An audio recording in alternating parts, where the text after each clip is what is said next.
I'm Blanche Evans. I'm the Emergency Management Officer with East Gippsland Shire Council. I've been in this role now for 10 months. I commenced with East Gippsland Shire Council in December 12 months ago, and I started as Resilience and Recovery Officer, and I've moved into the Emergency Management Officer role since then.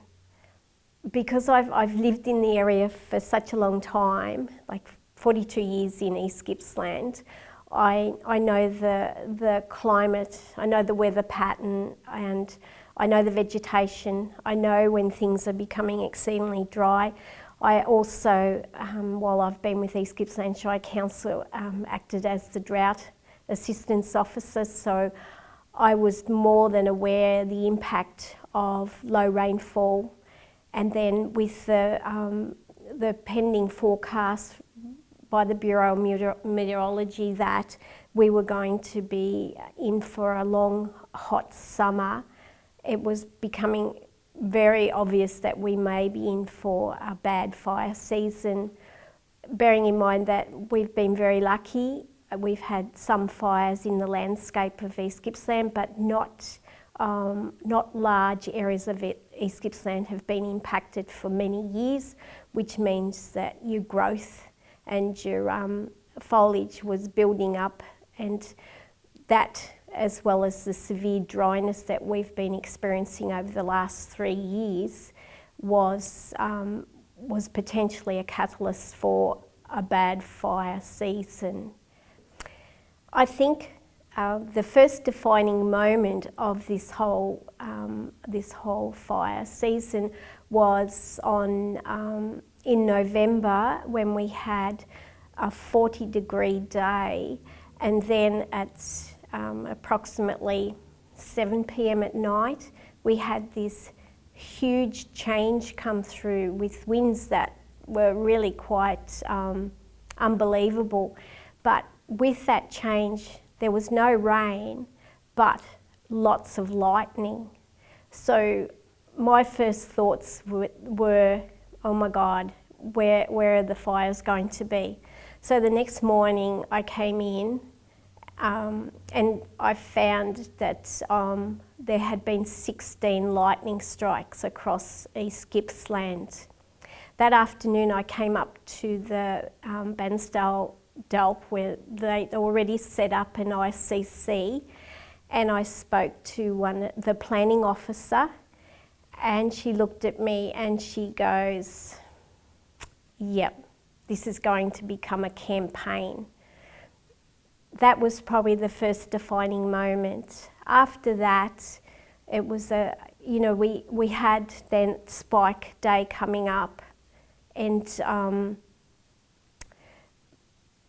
we watched and waited, and it was another 40-degree day, and it was a Friday night into the early hours of a Saturday morning, and it was actually my son that rang me, and he was traumatised. He lives in Bansdale. His father has a property at Ensay South, and he goes, "Mum, there's an emergency warning, and I can't get Dad to answer the phone." And he was just, so worried. So as it was, I had a contact in the Incident Control Centre, so I rang them and I spoke to Vic Police and got the Vic Police to go and knock on his door just to give him the warning that there was an emergency warning, that he was in danger. An hour after that, my phone rang again, and it was my coordinator asking me to open a relief centre in Omeo. So at 4 a.m. in the morning, I was ringing contacts in Omeo to see if I could get someone to open the hall, as it turned out. The area supervisor up there was the one person who answered the phone, so I had her out of bed at 4 a.m. in the morning. She didn't know who was the contact for the hall, so I rang my other contacts, and fortunately people were answering the phone, and we had that emergency relief centre set up by 7 a.m. on the Saturday morning.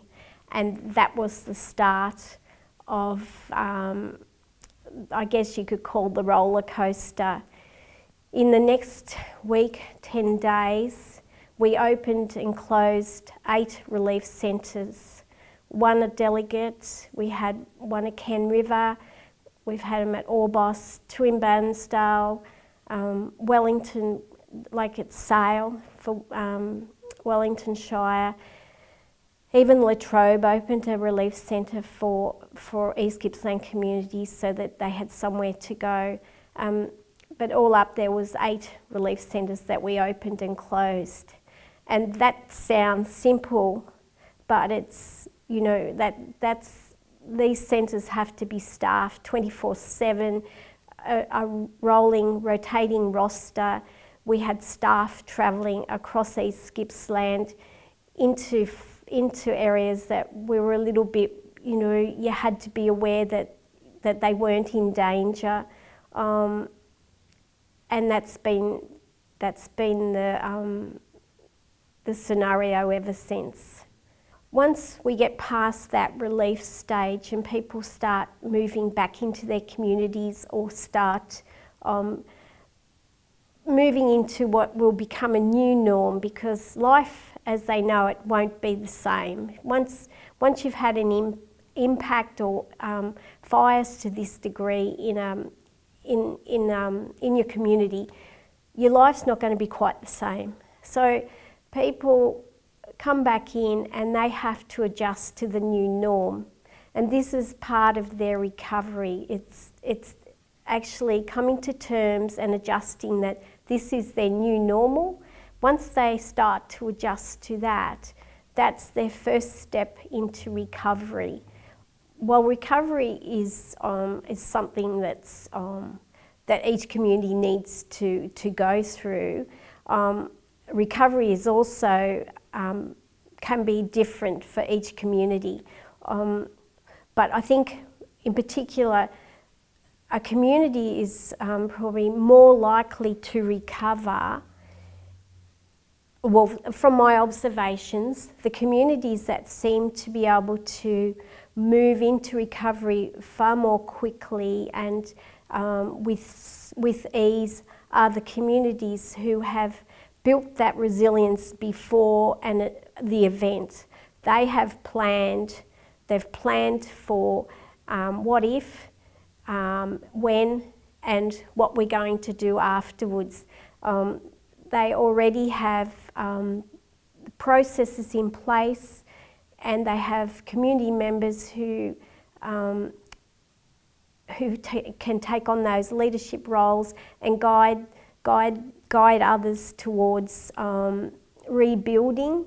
But a lot of community recovery is based on it's the resilience, and the resilience is being prepared, and that starts way back before there's any impacts. It starts way back before summer even. It's having your plans in place, knowing what you're going to do if there is a fire, knowing where you're going to go, making sure that on a personal level you've got your insurance up to speed, you've got your the area around your home cleared, you've done everything possible to be prepared, knowing what you're going to do if the fire does come through, where you're going to go. You know, preparation is the key, and preparation is what builds a strong recovery going forward. From a personal point of view, and I can genuinely say this from council's point of view, my message for any of our communities that are going through this recovery stage is to stick together, work together, know that you will be back, you'll have a new normal, you're strong, you will get there, it's worth fighting for, and that you've already done a massive job and everyone's behind you. And remember, always remember that we are here for you. Council is here. If we can help you in any way, reach out to us. And if we can't help, we'll certainly reach out to somebody who can, because you're our community and you're worth every minute of it.